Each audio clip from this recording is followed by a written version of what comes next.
Editorial The Hindu Thursday, November 12, 2015. Ode to the Happy Country. In October 1959, when Jawaharlal Nehru had gone to Nagarjunasagar to inaugurate a dam, a worker is said to have come up to him and said in Telugu, "Here you have lighted a lamp." Nehru was so moved that he adopted this as the test of a person's work and wrote, "Do we, in the course of our lives, light lamps, or do we snuff out the lamps or candles that exist?" There are many versions of this episode. I have chosen to use the one by the historian Rudrangshu Mukherjee.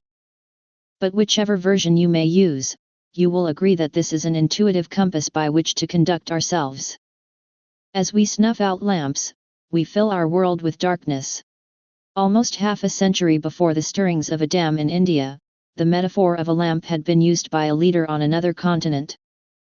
In August 1914, Britain's Foreign Secretary, Sir Edward Grey, remarked to a friend, "The lamps are going out all over Europe, we shall not see them lit again in our lifetime."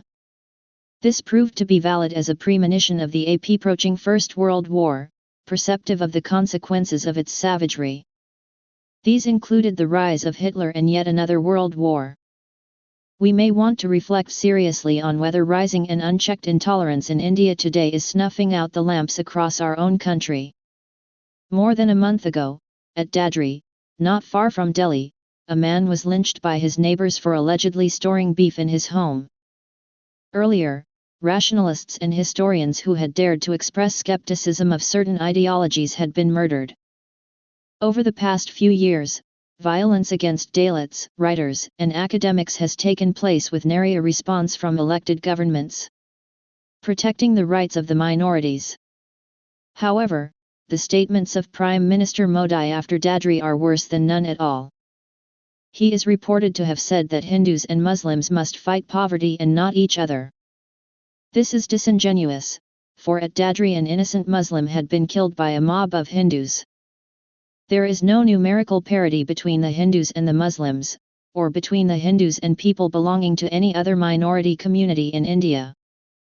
So, the onus is on the Hindu population of India to make the minorities feel secure in this country.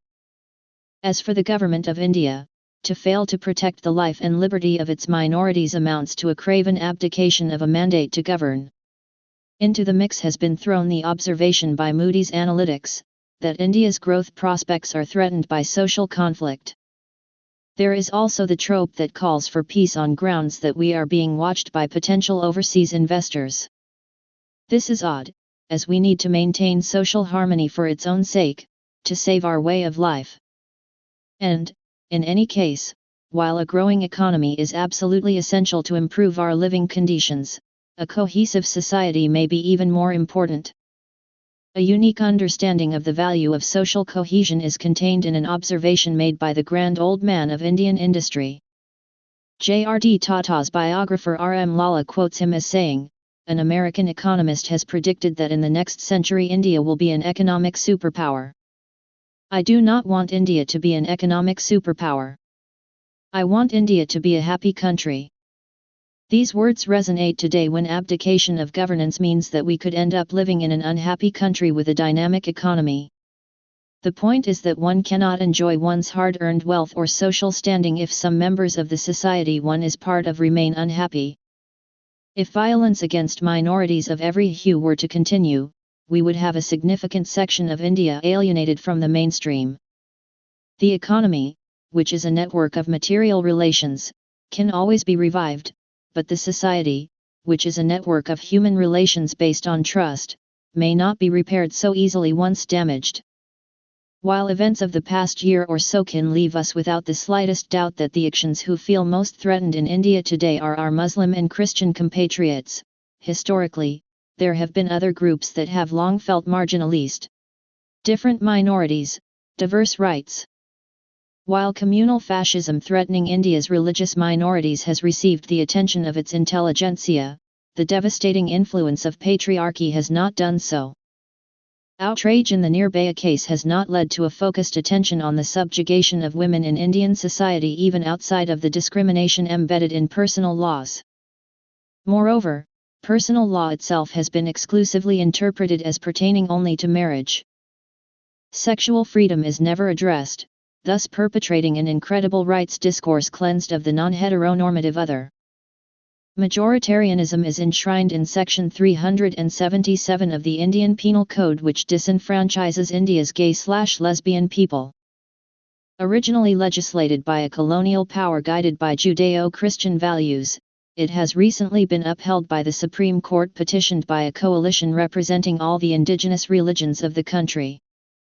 Sadly, religious reaction won the day, signifying that some Indians demand freedoms for themselves but are unwilling to extend them to others. Mainstreaming the marginalized.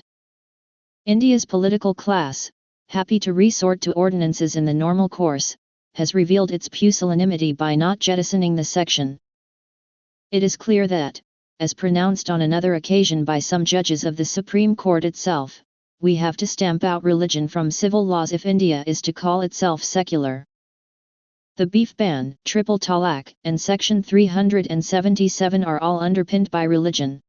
If we are to live in a happy country, both the social and economic aspects of public policy would require overhauling. Of social policy first. It must exude zero tolerance of intolerance. Instead, it has mostly been too quick to mollify the intolerant. But keeping the goons in check, though necessary, is yet negative in its orientation. Social policy must be geared to enabling those on the margins to rise to claim their rightful place. The religious minorities should be made to feel free to pursue their own way of life so long as it does not clash with the provisions of the Constitution. Historically disempowered Dalits should be equipped with capabilities to participate as equal members of society. The sexual minorities, by which is meant those from the lesbian, gay, bisexual and transgender, LGBT, community, should be free to pursue their natural proclivities without harming others. And women need to be brought into the mainstream of governance. Gandhi was far ahead of the other nationalists in pursuing equality for women, but his historic initiative petered out after independence. However, in matters social we cannot leave it to the state to advance the cause of peace. India is fortunate to have a civil society populated by innumerable cultural and educational institutions. Though often beneficiaries of public largesse, some even enjoying the privilege of minority status, they have not always felt it necessary to rise to defend freedom of speech and expression. We would have to retrofit these as fora for the promotion of mutual understanding and citizenship. When we come to the economic aspect of public policy, the answers to what is needed to make India a happy country are relatively clear-cut and somewhat easier to implement. By now it is close to 25 years since a significant change in the policy regime was initiated. Unquestionably, there have been rewards. We have grown faster and are right now among the world's fastest growing economies. Most importantly, having been driven to reform following a balance of payments crisis, the economy has clocked the longest period without facing external stress since 1947. However, some Indians have done better than others. Rural India shows signs of distress. Urban India is not a happy space as the infrastructure lags way behind the need for it. It is not clear that we are addressing these issues with the seriousness that they deserve. In constantly turning to the rest of the world, the government seems to be suggesting that there is some wisdom lying beyond India's shores, to be picked up free to fix India's future. This is a delusion. From social harmony to sanitation, we should now focus on public goods, realizing fully well that this is not going to be provided by foreign investors. By bringing us all together, public goods help us see that beneath our imagined identities we are the same. Thank you. Thank you.